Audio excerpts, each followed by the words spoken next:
When one day ends and before a new one begins, between midnight and the first second after, there exists the Enigmatic hour, the impossible time when all is possible. Hello, and welcome, traveler. We will be your guides tonight as we explore the mysterious and the macabre, histories both strange and forgotten, and weave a tangled web between fact and fiction. I'm your host, Alexander. And I'm Karolina. And welcome back again for episode 3 of the Enigmatic Hour. Today's first piece of original fiction is titled The Vanishing of Doctor Solomon. The wind blew restlessly through the trees, and the moon hung low and orange in the night sky. An old wooden shutter banged repeatedly against the side of the dilapidated house before me. Slowly I drew my flashlight and cautiously approached the house. There have been several reports of disturbances in the neighborhood over the last few days, and this house appeared to be at the center of things.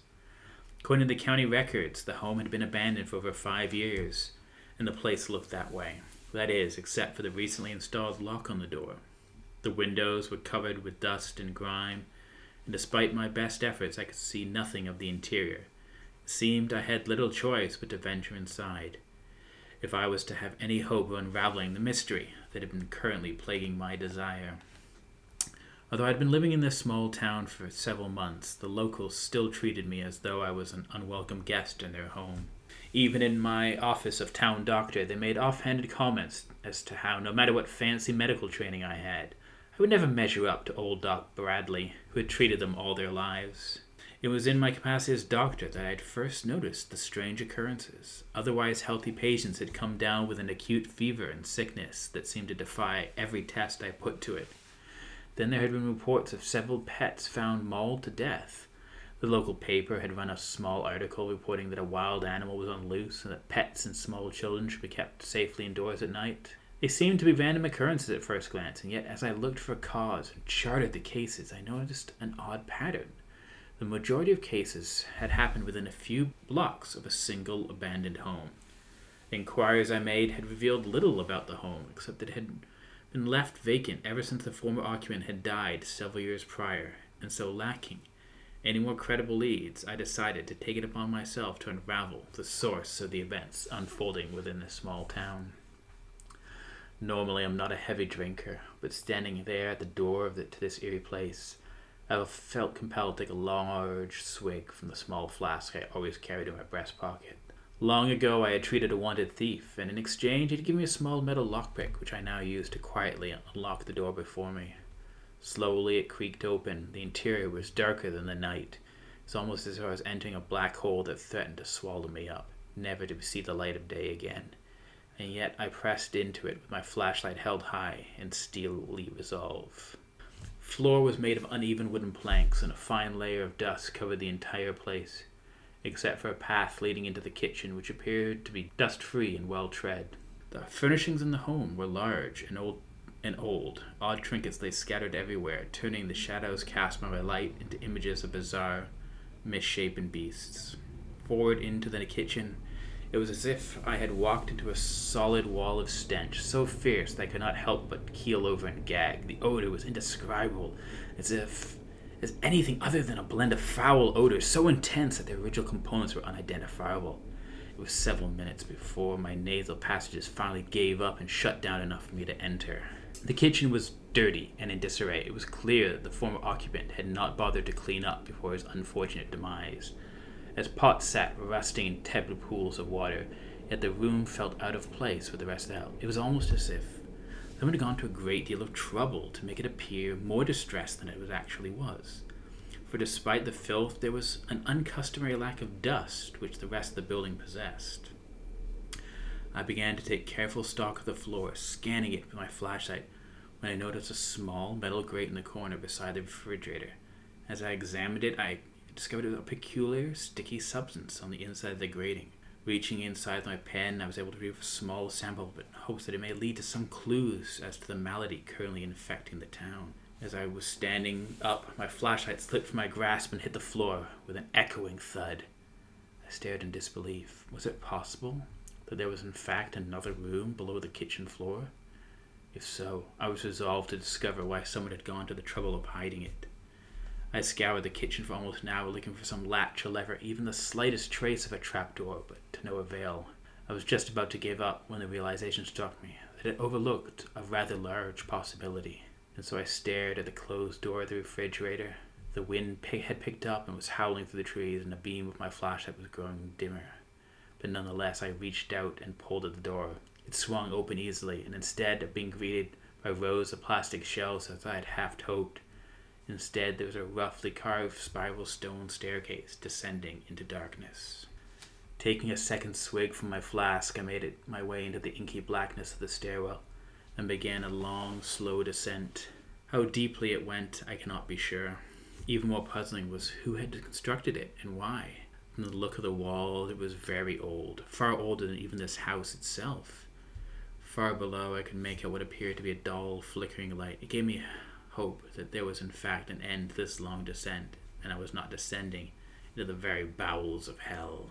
At last I arrived at the source of the light, which came from 2 wooden torches fixed either side of a large iron door. Strange markings adorned the door.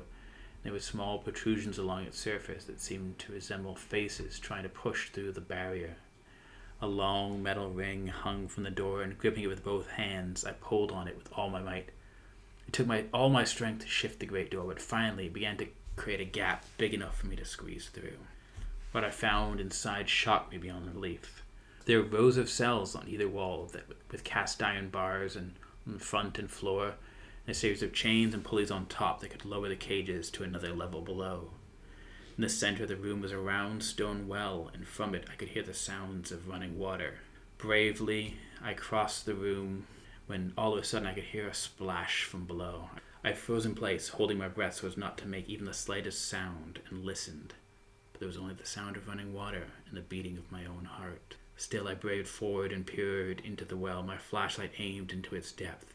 It was not as deep as I had assumed. Water could be seen clearly below, and steep, slippery walls of the well extended perhaps less than 10 meters. There upon the walls of the well appeared to be scratch marks carved into the stones, as if by some great hand. I pulled away in fear, not wanting to even imagine what could have been left such marks, and instead decided to press onwards into the chamber that lay at the far end of the room. I found myself in what appeared to be a small chapel. There were perhaps a half a dozen wooden pews and twisted metal sculptures adorning the walls. A large altar stood at the far end of the room. Long, dangerous-looking hooks protruded from the 4 corners of the altar, and as I drew closer, I could see traces of blood upon its surface. The sight sickened me, and I had to suppress the urge to be ill. It was then that I heard the sound of something scraping against stone coming from the well room. I could feel my heart leap in my chest, and quickly I scanned my surroundings for another way out and spied 2 doors on the opposite side of the chapel. Not wanting to test whether I had imagined the sound or if it had been real, I quickly passed through the right-hand door and found myself in a curved passageway.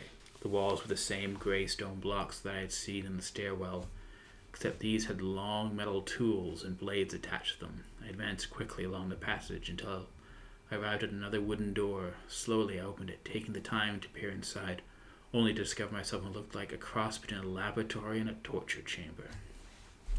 A great metal furnace stood against one wall, long glass tubes and containers connected to it.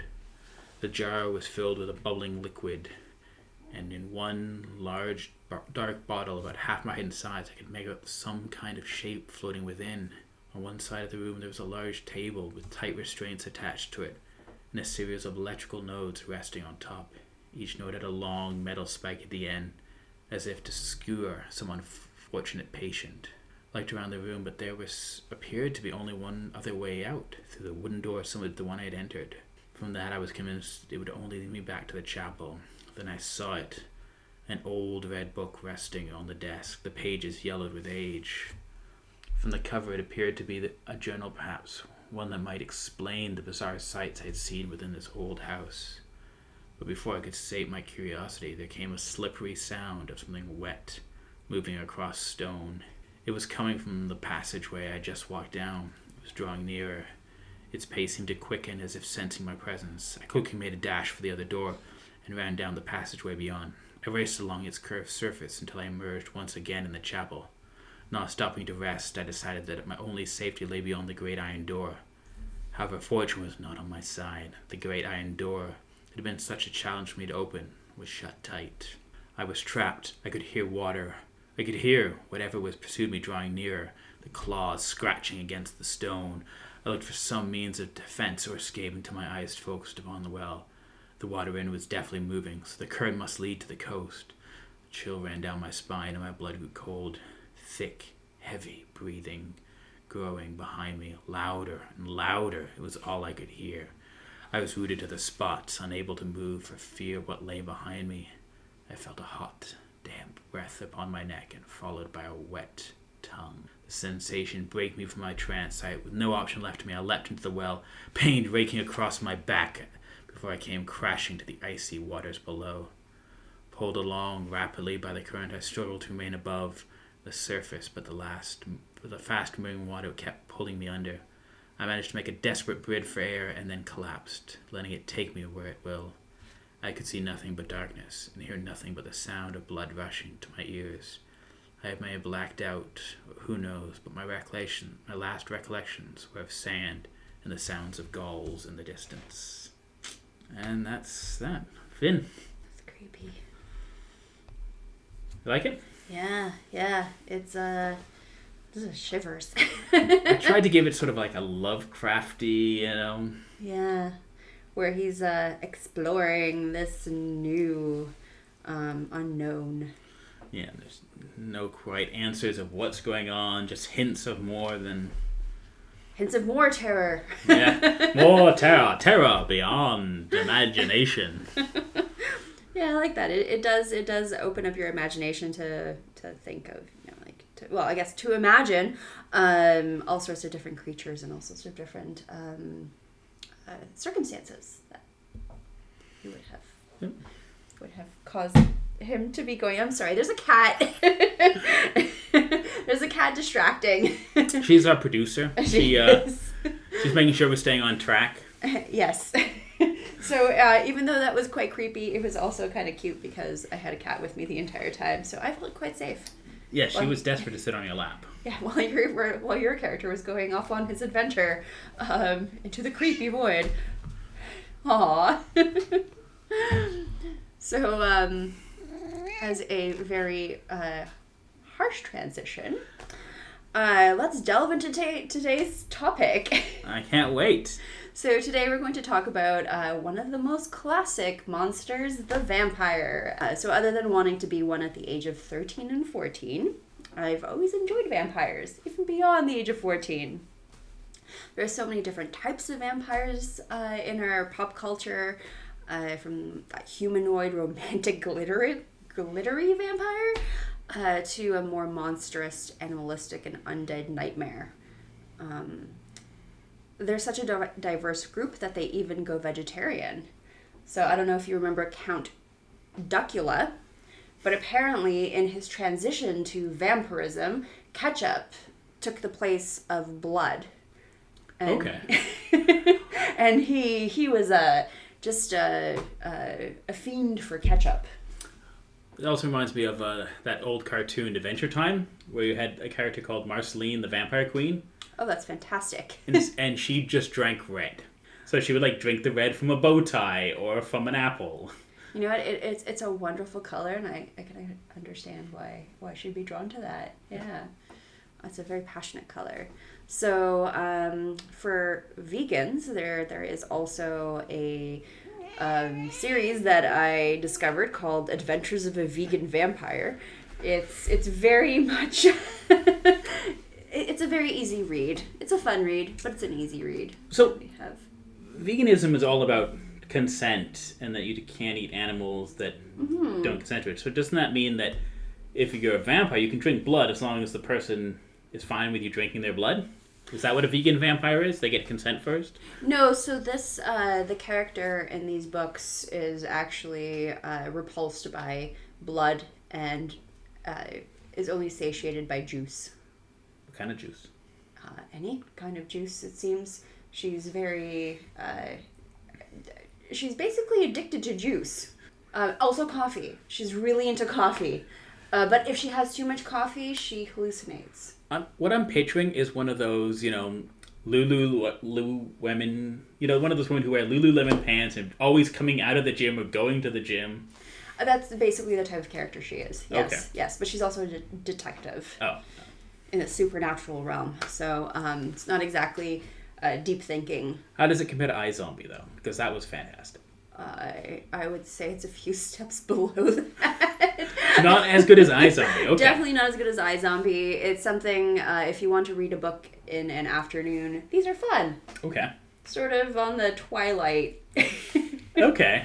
So if you're tired of Twilight, read the vegan vampire books. A little bit better than Twilight. Better characters. But yes, definitely. Read Kate Lawley's Adventures of a Vegan Vampire book series. Available at your local Barnes & Noble. Yeah.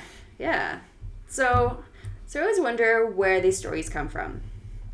So we're going to explore some vampy origins today. So as to be expected with such a wonderfully successful and diverse monster, its origins are global. I really wanted to talk about vampire legends around the world today, but there simply isn't enough time to travel the globe on today's podcast. There are just too many cool stories out there. So today we're going to go focus on Eastern Europe, mainly because I'm biased. I'm from there, as you may know from previous podcasts, but also because there are plenty of juicy stories in Eastern Europe. So I do promise that we will revisit vampires of all walks of life at a later date. If there's a specific story that you would like us to highlight in a future podcast, or if you'd like to know about vampire legends in a specific area of the world, please let us know in the comments, and we will put that on our list. So from the success of Bram Stoker's Dracula, many of us are likely somewhat familiar with the Eastern European undead. So there are the vampires, the Strigoi, the opirs, similarly worded creatures. Call them what you will, they all come with an insatiable thirst for blood and or violence. So it's not always blood. Okay. And are they always male and female, or are there some that are only male and some that are only female? That's an interesting. So, depending. Okay. There are a lot more male stories that I found in the historic record, but in the archaeological record, we have a plethora of different types. Okay. It just sort of reminds me, I remember reading a thing about the Grimm fairy tales from the Brothers Grimm, and apparently in the German folklore, if in the story there is an evil stepmother, the villain will be a witch. And if the father or the stepfather is the problem, then the villain in the story will always be like an ogre or a troll. Mm-hmm. So I was just curious if these got something similar with the vampire lore. No, I don't know if it's so if it's gendered. This actually might be one of the creatures that is very it's not gender specific. Okay. Right? So anybody can be a vampire, whether you're male, female, whether you don't identify with either. Yeah, I think vampires are... Maybe that's one of the reasons why vampires are so welcoming, right? They're so diverse and yeah, I suppose cast a wide net. Yeah, I suppose everyone's at one point and not even drawn to the vampire mystique. Yeah. I suppose that part of that is Bram Stoker's influence with the sexy vampire, you know? Yes, he did have the sexy vampire. So the vampires that we're going to talk about today are maybe a little less sexy. So we're going to start off with two historic accounts of vampires first. So in our first story, we're going to talk about Juregando or Juregando. I apologize. I'm not exactly sure how to pronounce his name. So he was a Croatian vampire in the 17th century. So he was a peasant to begin with. After his death, he supposedly terrorized his village for 16 years. And he was called a Strigoi. So Strigoi is one name for vampire. It also is very similar to to Striga, which is usually called a witch, right? Striga, Strigoi. Or if you played the Witcher games, that first opening Witcher cinematic is I should have had in the show as well when he fights the Strigoi all night long. That's right. Yes, that giant monster. Very vampiric. Well, she was. Yeah, she was like, because in the Witcher show, she was she the unborn child of a witch or something like that? Yes, she was the unborn child of a witch, and she had an insatiable thirst for, I guess, humans. Yeah. Blood, flesh, everything. Yeah, fascinating. Wow, that was a great show. So back to our Strigoi here from Croatia. He is said to have risen from the grave at night to knock on the doors of the villagers. If you were a recipient of one of his nightly knocks, someone from your house would die within days. He was also said to have visited his widow to stare at her in her bed, and even sexually assaulted her on at least one occasion. His widow described him as being out of breath and appearing to be smiling the entire time, which is quite creepy. So the villagers made some attempts to rid Jude's blight on the town. The village priest tried to perform an exorcism, so exorcism prayers on him. On one occasion, the priest came face to face with him, held out a cross and yelled, "Behold Jesus Christ, you vampires! Stop tormenting us!" This is probably a translation because we're using the word vampire, not Strigoi. It is believed that this made the Strigoi cry. The villagers dug up his grave eventually and tried to pierce the corpse's heart. At some point, I guess, after 16 years, they had enough of poor Jude or Jude. Yeah, after 16 years, definitely would have enough, I think. Yeah, you'd wonder why they didn't do that earlier, but okay, 16 years, that's fine. So they tried to pierce his heart with a hawthorn stick. Unfortunately, that would not penetrate his flesh. So to me, this means that when they uncovered him after 16 years, he still had flesh, so he had not decomposed enough. So that's suspicious, I think. So finally, one of the villagers took a saw and sawed the vampire's head off. Horrible screams and blood spilled out everywhere on the grave, but finally there was peace in the village. So what I do find interesting about this story is that there is no mention of blood drinking or murder. So that Strigoi didn't really do anything other than knock on people's doors. And within days they died. Hey, it sounds like a local nuisance. Like just, I'm a vampire, knock, knock, knock. Hey, what are you guys doing in there? Don't mind me, just gonna watch. And now you will die! Didn't seem like he really got anything out of it. It just seemed like he was this poor cursed man. Yeah, but you can see some of the old vampire traditions there, like cutting the head off and putting the stake through the heart and all that. Aha, you're getting ahead. Oh, I apologize. There might be a little bit of beheadings and a little bit of the stake through the heart. They might not be hawthorn sticks, though. Ah. Apparently those aren't strong enough. No. Didn't pierce his heart. No, it could not. So the beheading, though, worked, apparently. So our next story is a man named Petar Blagojevich. My apologies. So Petar Blagojevich died in 1725 in a small town in Serbia. Also a peasant. It tends to happen to peasants, I guess, in Eastern Europe. Probably because there were many. But there were a few peasants. Few peasants, yeah. So within 8 days of his death, 9 people perished after a short illness. And that illness lasted about 24 hours. So a very short illness. Was it COVID? Did they get COVID? I think that one takes a little longer, but so this was a faster acting virus or some sort of illness. Maybe it was not a virus. So they could have had COVID and not reported it though, and just worked because they were peasants and they had no choice. Maybe and spread it, but it didn't spread that far, right? Just 9 people. So on their deathbeds, these 9 people allegedly claimed to have been attacked by Petar at night. So he visited and attacked them. There are also 2 accounts of his visits with his family. The first is a wee bit odd, I find, and the second one is quite violent. So the first one, Petad's wife claimed that her husband visited her after his death and asked her for his shoes. Apparently, they had some conversation about it, and she ended up fleeing the village and moving to another village right after this. I'm unsure whether she gave him the shoes, though.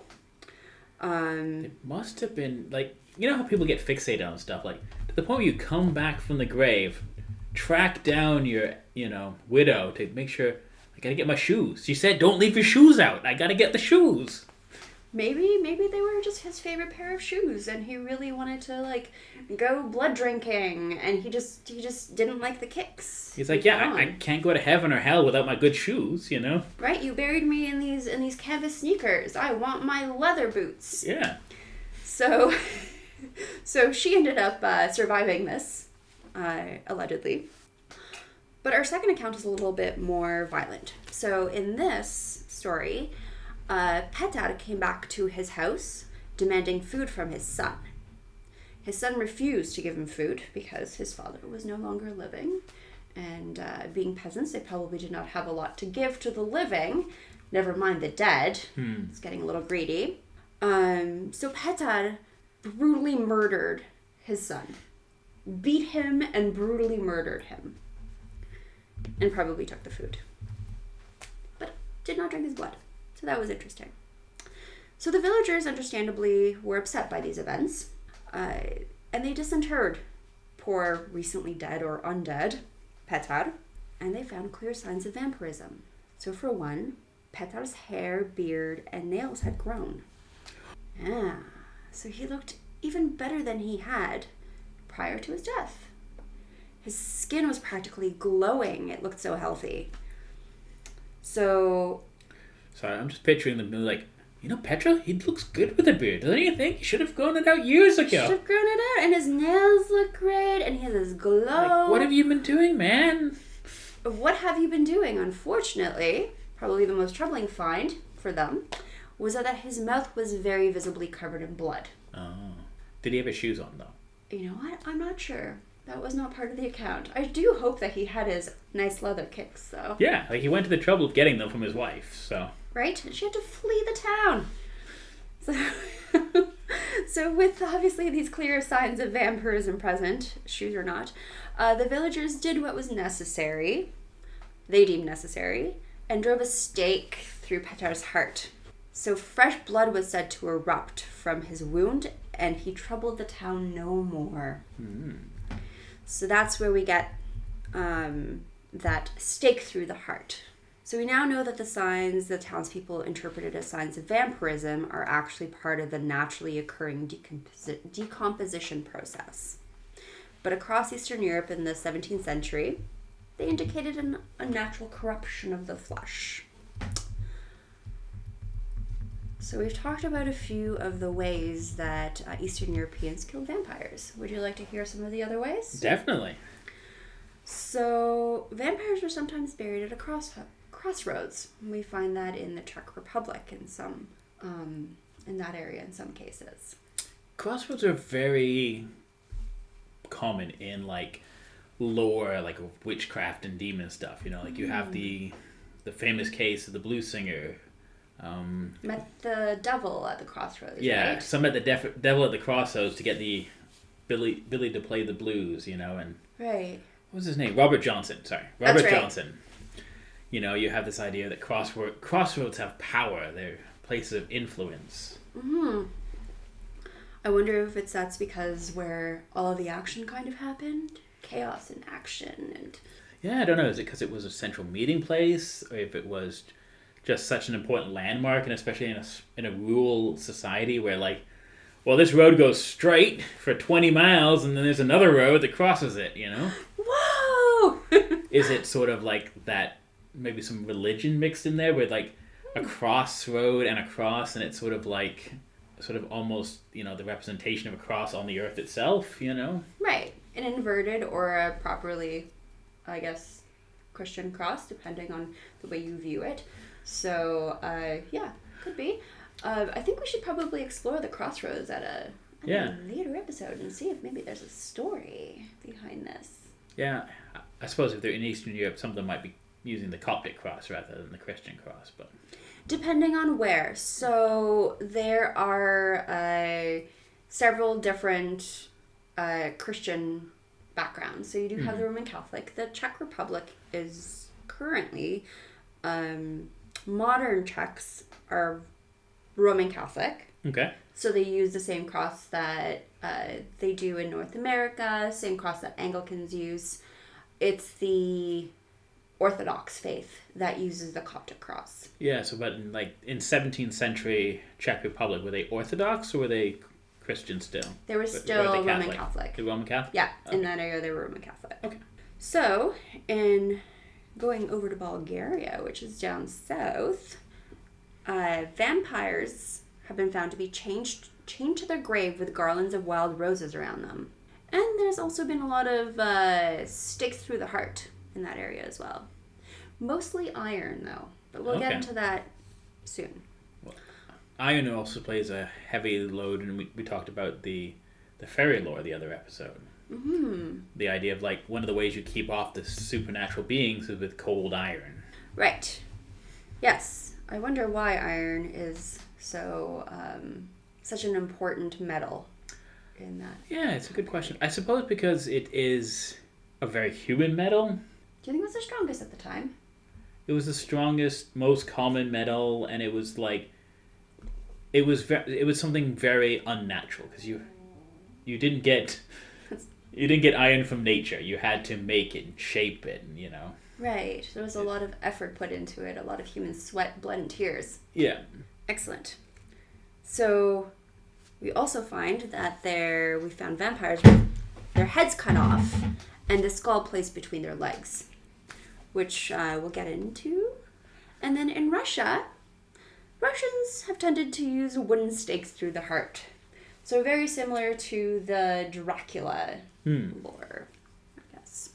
So this is interesting because, my understanding is that Bram Stoker based a lot of his teachings on his book, Dracula and Dracula's Guest, on, folklore from Eastern Europe. Right. Yeah. But so far, a lot of the vampire things he attributes to it in the book, it's all fictional, but there's definitely some basis from some fact, though. Definitely, because it was fact that these people definitely were visiting their neighbors in their towns. Sure, they may not have actually been vampires, but the ways that the people dealt with them, the folklore, you cut off the head, you jam a wooden or iron stake through the heart.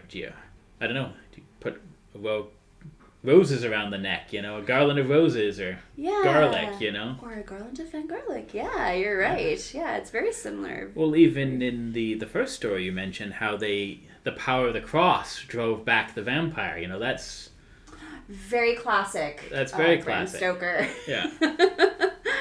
Yes, Christian symbols and signs just repelled the vampire because he was a thing of, corrupted flesh, unnatural. Well, yeah, I think... Turned from God. There is that idea in Christianity that the power of God, even a symbol like the cross, drives back any evil spirit, Yes. It is a good symbol. As well as iron. Yes. Which I think we're going to talk about soon. So, we know that these are some of the ways that suspected vampires were killed because of both the historic and archaeological record. Yes, so we've alluded to this. So have archaeologists unearthed vampires? Have we found vampires? Well, sort of. We're going to go back to Bulgaria here. Okay, so possible vampires, possible victims of vampire hunt, we don't know. We'll let you decide. So in Bulgaria, I know the truth. A number of excavated burials have been found where a stake appears to have been driven through the heart or chest of the corpse, which, as we have seen, is one of the ways that superstition sites can be used to stop a vampire rising from the grave. So in 2014, a grave site dating back to the 13th century in southern Bulgaria was found in just such a state. The skeleton was dated between 40 and 50 years of age, so quite an older person, and had a piece of plowshare, which is an iron rod, hammered through his chest. The plowshare was almost 2 pounds, so it was quite weighty, and was thrust into the suspected vampire with enough force to break the scapula. Okay. Which is your shoulder blade. And do we know if this was inserted post or pre-mortem? I believe it is post-mortem, but I'm not 100% sure here. Because they did not go into that in the... I guess I'm trying to wonder, like, did they drive this into him, or did he die in an unfortunate farming accident? Well, if the individual died in an unfortunate farming accident, you think that they would have removed the plowshare from their chest, but who knows? It's not the only time that a corpse was found like this, though. And was this in a graveyard, or just, like, one of those, like, mysterious buried in the woods kind of graves? Proper graveyard. Okay. Right. Sanctified and everything. Probably. In the 13th century. So, Okay. early medieval period. So, archaeologists also unearthed 2 other sites in Bulgaria, near a place called Sozopol in 2012 and in 2013. So one of the unfortunate men had a similar iron rod driven through the left side of his rib cage. The other man had an unidentified metal object protruding from his solar plexus. So perhaps these 3 individuals all were impaled on metal poles that nobody thought to remove, or perhaps maybe that happened post-mortem. I can't actually tell you, because the article that I read here, we can put it in our comments or in our credits, in our description. I'll send it to you. Did not specify whether it was definitely post-mortem or during the individual's life. Yeah, like I'm not up to date on my Bulgarian funerary rites. Like, I don't know if they would remove the object before burying the person or not. Like, I'm not sure, but to date, about 100 such skeletons have been unearthed in Bulgaria. So either everybody started falling on these, or this was a deliberate. So wasn't there like a rain of iron rods in Bulgaria at this time? You know, like they rained from heaven.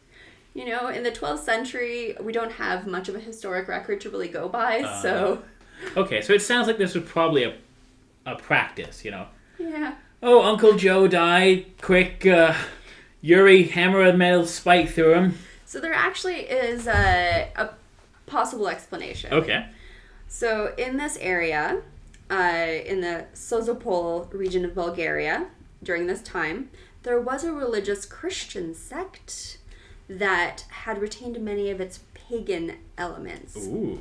Including driving a stake through the heart of the dead. Interesting. So that would be post-mortem. Potentially because they thought they were vampires. And now I'm picturing like a guy like, where's the heart? In the stomach? I don't know.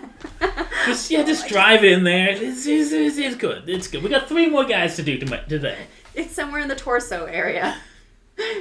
Anywhere's fine. Which one's the heart? I don't know. I don't know. Sure. I just stick it wherever. No one cares. No one checks. It's fine. As long as they don't rise from the dead. So yeah, I'm not sure if it's a preventative measure or because they thought that there were vampires rising from the grave. Maybe it was so they get better. Like, you know, you hammer nails into a tree so it gets more iron. I don't... Not sure. Yeah. It sounds preventative. Sounds preventative, especially if you have over 100 of these. Or perhaps maybe they had a vampire infestation. They could have had a vampire infestation. Where were the Van Helsings at this time? Right. Those are a few centuries later. So, moving to 30 kilometers north of Prague in the Czech Republic, 14 graves dating from around, well, they're earlier than these ones in Bulgaria, from around the 11th century, were found with also metal spikes driven through their bodies, or heavy stones placed upon them. So that was another type of post-mortem, I'm not sure what you'd call it, practice that is also attributed to vampires. So rising from the grave, if you have a really heavy stones put upon you or in your mouth, you cannot get up. You cannot rise. Your body cannot rise from the grave. Yeah, I wonder if this was sort of like somebody died in an unnatural way. Mm-hmm. And, whether that, he was healthy yesterday and the next day he fell down dead. Maybe. His tongue black. It must have been the devil, So these vampires, these presumed vampires in these 14 graves were young presumed adults. Presumed or alleged? Presumed. I'm going to presume they're vampires. Presumed alleged vampires. Were both male and female. They were young adults. And they died during an epidemic. Oh. So it's unclear whether these young adults were suspected of vampirism or perhaps blamed for spreading a disease. Which is interesting. Do we know what the epidemic at the time was? Or? I'm sorry, I didn't look into that. Okay. Yeah, I'm sure that there were many in the 11th century in the Czech Republic region. Let's call it a plague. Plague! A plague. Bring out your dead. May have been the Black Plague. Yersinia pestis may have been something else. Could have been a bacteria. Could have been a virus. And the Grey Plague, or the White Plague, or whatever color plague was it popular at the time. Some fever, one of the others. So we're going to briefly delve into the Polish tradition. So in the Polish side of Drawsko, 3 supposed vampires were unearthed that date back to a much later period, so about the 17th to 18th century. So 2 of these skeletons were adults and had iron sickles placed around their necks. Ooh. While the 3rd was a young adult who was buried with stones in his mouth and his limbs were tied. So he was tied up completely. So they were also, I think that they were facing east, but their bodies were placed facing west, so all 3 of them were placed or buried in such a way that they were... Like on their back? On their back, yes. That's weird. Yes.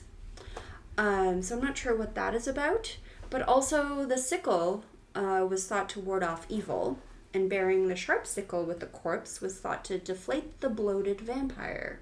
So bloating, we know now, is a natural sign of decomposition. Or before decomposition. Or maybe during COVID times where all the ice cream and cookies are in the house. But it must have been alarming to see a dead relative's belly grow after the death, right? So your relative was smaller, but then became larger.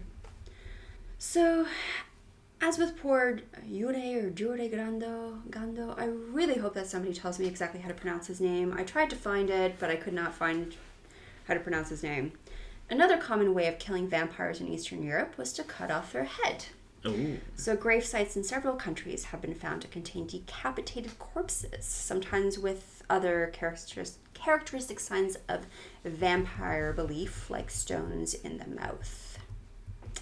So, of course, like you said, these we don't know for certain if any of these corpses in the archaeological record actually translate to a belief in vampires, since we don't actually have a historic account to go along with the finds. But in assessing some of the later historic accounts and working backwards, I think we can assume that the belief of vampires has been alive and well in Eastern Europe for quite a long time. Yeah. Or Striga. Or Striga, or Strigoi. So, what kind of vampire is your favorite? What do you think of this Eastern European undead ghoul-like vampire? Do you prefer the Lestat version, or... It reminds me of so much of, I remember reading about Bram Stoker and how popular his book Dracula was, to the point where, you could literally go down to the high street and buy, an anti-vampire kit. You'd actually be able to buy a vampire hunting kit in, the corner store. They would have, garlic and steaks and an axe to cut through the neck, Your first aid kit. Yeah, in case of emergencies, you've got in case of fire or theft or vampire, you're prepared, and it just seems like you can see how, because back then, Eastern Europe was this mysterious place in England. No, people had heard of it, maybe, you know, but it's like, it's the great unknown, you know. They know about Spain and France, but the mysterious Carpathian Mountains, you know, Transylvania and Bulgaria, Czechoslovakia, they don't know anything. They just hear these stories, and Bram Stoker's brought this mythos to them, and it's all new and it's exciting. And is it real? Is it fake? You know, and there's, because at the same time you had the Penny Dreadfuls, which are these like weekly horror papers, you know, where like you hear about Jack the Ripper and vampires of, you know, and the Lime Street Golem, which is also a great movie if you ever want to watch a movie about a serial killer in Victorian London. Mm-hmm. It has like a nice twist. But yeah, it's you can see how all the vampirism is just soaked into the popular culture, and it's fascinating. It's definitely, there's something very romantic and exciting about the vampire, and I think that's part of Bram Stoker's influence, because Dracula is a very sexy book. There's a lot of sex and violence in that book, you know? There definitely is, yeah. With his three wives and three wives, and it's Parker. Mina and Lucy. And Lucy, after she comes back from the dead, is seducing people and taking them back to her grave, you know? And right. there's this, you know, love triangle between Jonathan Harker and Dracula and Mina unsure who she really wants to be with, this mysterious romantic foreign gentleman, or the uptight first guy she ever met, probably, you know? Right, the live human. Yeah. Or the one with the accent. So you can see how that would have really been such a salacious and exciting book at the time, you know? Mm-hmm. And I think it's fascinating, like, there's something so much more exciting about vampires compared to, say, a werewolf or like Frankenstein, or, you know. I'm happy that you mentioned Frankenstein. Okay. So when Mary Shelley wrote Frankenstein, apparently it came out of a gathering that Mary Shelley, her husband Percy Shelley, Lord Byron, and Dr. John Polidori, had together. Supposedly they did some drugs, maybe not, don't know, maybe a little bit of opium. Partied together a little bit and said that they would write horrific stories. So Mary Shelley ended up writing Frankenstein, apparently because of this gathering. And Dr. John Polidori wrote a book about vampires. I think it's called The Vampire. The Vampire? The Vampire. Well, I know Bram Stoker isn't the first vampire book. I think The Vampire predates. Yes. Definitely predates Bram Stoker. What? Yeah, it's 18th century. How influenced he was by that, I don't know. I'm not sure. I've never actually read Polidori's The Vampire. I've not read it either. Like, I know it exists. I've never read it.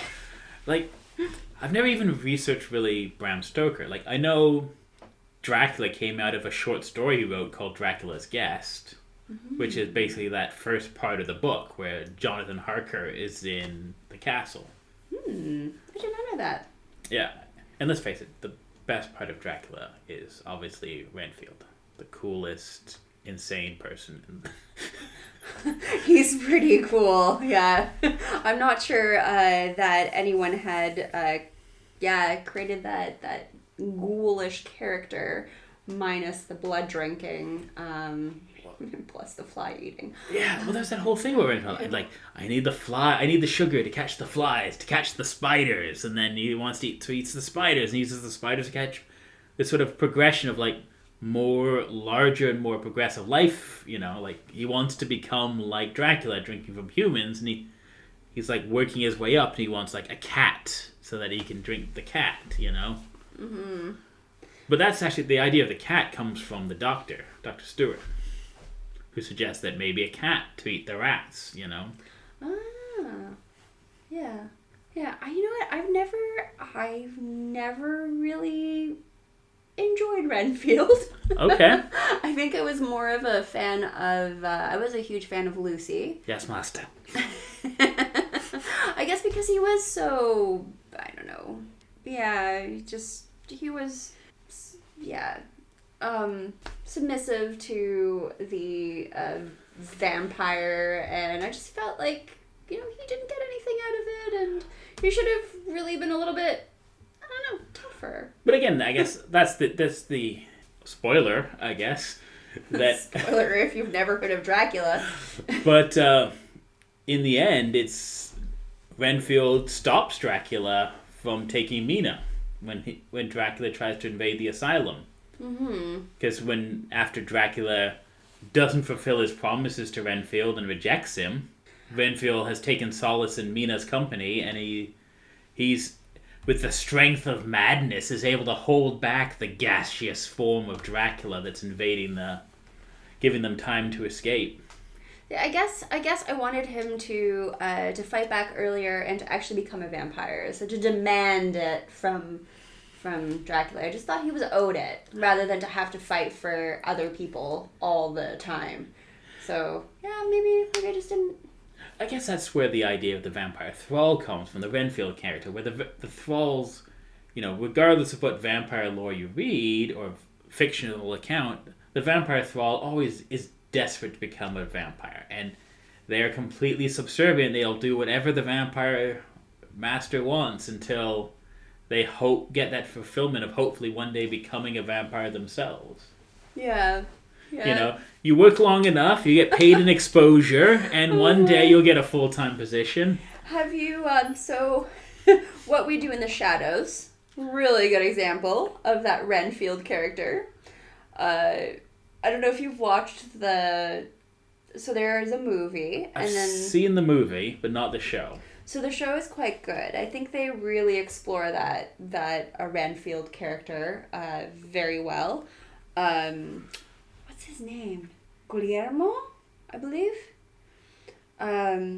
He's a very, very, very good Renfield character, but he still sort of fights back a little bit. So he he does everything that the vampires ask him to, that they require of him. But then here and there, he demands that they listen to him and give him breaks, for example. I don't want to ruin the show for you, but it is quite a good character to observe. Great character development, I think. But yeah, I think I did like Lucy. She was I guess to me, Renfield was a tragic character, even though at the end, I guess he wasn't really a tragic character. To me, Lucy was this wonderful tragic character who obviously didn't end up going well, she became a vampire. Because she died and became a vampire, and then was staked through the heart. Well, the movie. And staked through the heart, head cut off. I think, Lucy is one of those characters who's like, she's the rich, young, emancipated woman. She has that freedom to do whatever she wants, unlike her friend Mina. Mina is very much prim and proper, and Lucy is like, I can do what I want. I'm dating multiple guys. I'll find the guy I love. It's fine. It's okay to lead the boys on, which I have some people see, which I disagree. I have seen people slut shame Lucy, which I think is weird and wrong. That is so wrong. She was a lady in Victorian Victorian England. Yeah. She wasn't able to really. She dated people. It's not like she slept with everybody. And even then, if she did, who cares? She had fun. So what I really liked about her is because of the time period that she lived in, she still had her own voice in the book. She had a loud voice in the book. She was not just a lady in the book. Even though she died and was seduced by a vampire, she was very, very much an equal. Yeah, she was her own person. She had the freedom and the choice. She had agency, She did, yes. Whereas Mina was sort of... A lot of the book, Mina is sort of just Jonathan Harker's wife. That's right. Or fiancé. Floating on by, just whichever man. She's just sitting around waiting for her fiancé to come home, Yes, and then he brings this other exotic person with him, and then she's enamored with him, and then she's not sure, and she's enamored with both of them, and she just can't decide on anything. Whereas Lucy was very, she decided. Yeah. I like you and I like you. That's fine. She's We're good.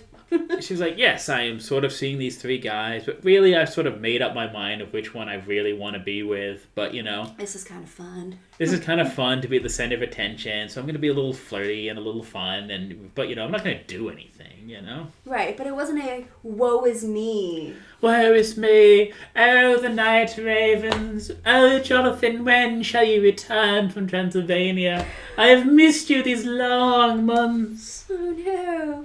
She had hobbies, she had interests, she had things to do. She was not waiting on a man. I really enjoyed that. Yeah. So then she became a vampire, seduced by Dracula, and then she died again. Yeah. Oh. Yeah, so I'm not sure which is my favorite vampire of mythology. I did watch a bunch of vampire movies this week, though, to get into the vampire spirit. Ooh, which ones? So I watched a movie called Priest, which is sort of like a post-apocalyptic film where like vampires are these like animalistic creatures that have existed since the dawn of history, and then priests are these genetically engineered super soldiers by the church that fight vampires, and they've wiped out most of the vampires. The last few live on reservations, and the main character basically gets told that his family living on this farm outside the city was killed by vampires, and he wants to go and try and rescue any of them that might have survived, and the church is like, no, you must stay. And then there's a whole action sequences after that. This sounds exciting. What else did I watch? I watched one, which name I can't remember, unfortunately, but it was about a group of vampires meeting at a country house in England, and the army shows up to subdue them, and it turns out the army is in the employ of the cosmetic industry, and they want to use vampirism as the next great cosmetic. So they're trying to capture a live vampire to be the next big, This is how you stay forever young. Yeah, basically. And there's like, at the end, like these three like statuesque blonde women in like glasses and, what do they call them? Lab coats show up to collect the vampire. Don't tell us if they got one, and if all of them died or survived. Don't tell us that part. But it's a British like vampire comedy sort of thing. Okay, I feel like I need to look this one up. This one sounds good. What else did I watch? I watched Bram Stoker's Dracula again, obviously. The Gary Oldman? Oh yeah, with Gary Oldman and Keanu and what's her name? Oh, Winona Ryder. Winona Ryder, that's it. Great Mina. Yeah. It's a classic. It's very 90s, but it's, I think it holds up, though. Yeah. That one definitely holds up. Maybe there's a few kooky special effects. Yeah, I didn't watch Interview with a Vampire again. I've seen it a few times. I never liked any of the other films that they made off that book series. Oh, they made a few with Lestat, right? The Queen of the Damned. Yeah. And they made another one after that, I think. Yeah, like I never got Lestat as the rock god musician kind of character. You know what? I did read the books when I was maybe about 16. Okay. 15, 16.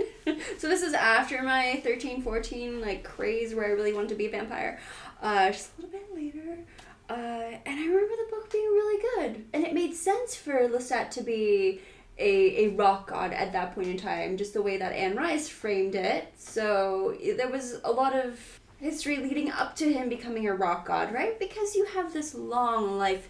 You have time to learn any instrument you want. Not just learn it, to excel at it. And to be the best at it, right? Yeah. And he had this superhuman, obviously, ability to project his voice, so singing voice, everything. So it made sense. But with the way that the movies portrayed it, you're right. It was flat.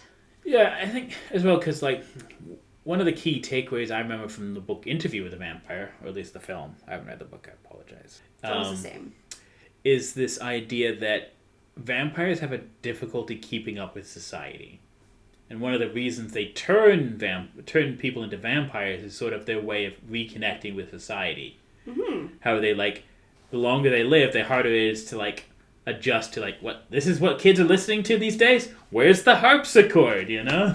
Yeah, I guess with your concept of time, it kind of changes a little bit. So with these new things coming out, especially in the last few decades, the world has been changing quite a bit. So how would you even get into rock to be current enough to be a rock star? Yeah. But I think Lestat had moments where he, throughout the books, was able to really connect because he was a passionate lover of humanity. Where I could see this done really well and funny is by I forget the director's name, but in the guy who did the vampire show you were just talking about. Oh God. What We Do in the Shadows? What We Do in the Shadows. Where like, I can just picture an entire scene where the Nosferatu comes out of the basement and they try to teach him how to use an iPad. And like, yeah, no, you want a human, you just dial on you just pick them on the iPad. They just come right to the house. He's like, how does it work? Delivery service. iPad, bring me a human. No. You gotta click the app. No. You're in Google Mail now. No. There are actually quite a few situations like that in that show. So, yeah. Wow, it's almost as if you've seen it. No, but I can definitely picture a scene like that, Yeah. Yes, because the vampires obviously have been alive for a little while and get a little disconnected. But yeah, so what do you think of the more, I guess, horrific vampires? I can't really, sort of more of like the Nosferatu monstrous vampires, 30 Days of Night. Not Undertale, Underworld. Yes. Where they all vampires wear leather. No, not quite like that, but more of the... So sort of similar to zombies, right? Where they just have that insatiable thirst for not just flesh, but blood, right? So they hide out and they stalk their prey, and they're more of a hunter, and don't have relationships with humans. So they don't have the same human compassionate that sort of dies like when you become a vampire. Predator prey type thing. Yes, exactly. Where, like, humans are there to be fed upon. They're not our equals, That's right. Yes. What do you think of that kind of vampire? Are there any movies or pop culture? Well, that definitely, it's definitely something you see in the vampire lore. It depends. Like, I think it's definitely more in your like vampire evil kind of story, like where the vampires are the villains, where like the idea that. Right, where you're never going to make friends with a vampire. You're not going to find a vegan vampire. You're not going to find a Lestat. No, because ultimately we are that will talk to you. They're cattle, Yes. Yeah, actually, I'm liking that you said cattle. There is a book series that I've really enjoyed. I'm just trying to find the writer's name. The first book in the series is called 13 Bullets. Okay. I have them written down here somewhere. And the vampires are basically... here he is. David Wellington. David Wellington, okay. David Wellington. So if you like that type of vampire, 13 Bullets is a great book to read. There's a few more after that. I think it's like 99 Coffins or something is one of them. But they are vampires that are basically unstoppable. So they have the superhuman strength. They have that insatiable thirst for blood, and they don't make friends with humans. They're incapable of doing something like that. The only thing that they think about basically is draining a human, treating them like cattle. Yeah, which I really enjoy reading that, because it kind of takes you away from this trying to humanize monsters, which I think has been a trend for a little while with like the Lestat and with those glittery vampires in Twilight. And yeah, I suppose like, again, there's like, it's what I always find interesting is like a lot of the vampire stories, the vampires are outside of society. That's one of the key things. Vampires are always outcasts. They're not part of society. Right. But there's also some really good stories, I think, that I've seen or read about where it's sort of like, the vampire being the hidden society and then humanity's becoming aware of the vampire, and how that sort of interplay where like what happens when society discovers that vampires are real and have existed and been playing on humans for thousands of years, what happens when that becomes general public, and then Usually I find, it's interesting. And usually what I find with those stories is that the line between human and monster usually... who's the real monster? Real monster. Yeah, it blurs. Yeah. So, yes, those stories are always very interesting. Yeah, if you want to go more like T-punk, as it's called, or... T-punk. There's an author named Gail Carriger who writes some... They are so popcorny and trashy in some ways, but they're so good. But she writes a whole series of books about Victorian England in a society where vampires, ghosts, and werewolves have existed for many thousands of years and are part of everyday society. So, like, people know about, like, in the lore of that world, like, Julius Caesar and the Roman legions were led by vampires. And, and, like, you have, like, a vampire dandy living in Victorian London, with his all-male entourage, and, Well, I guess it would make sense for the Romans to be led by vampires, unless they wanted to attack during their day, depending on which legend you look at. Because of their superhuman ability to conquer the weak. Yeah. They didn't make it throughout all of England, right? Well, they made it through all of England. Scotland, Ireland, Wales, they had trouble in. Yes. Yeah, you're right. I was going to say, they stopped that Hadrian's Wall. Well, yeah, much later than they stopped long before they built Hadrian's Wall. That's true. Yes. I think I need another vampire cocktail, so I think this is a good time Okay. to say goodbye. Stay spooky. Please, let us know, what is your favorite bit of vampire lore? What kind of vampire would you be?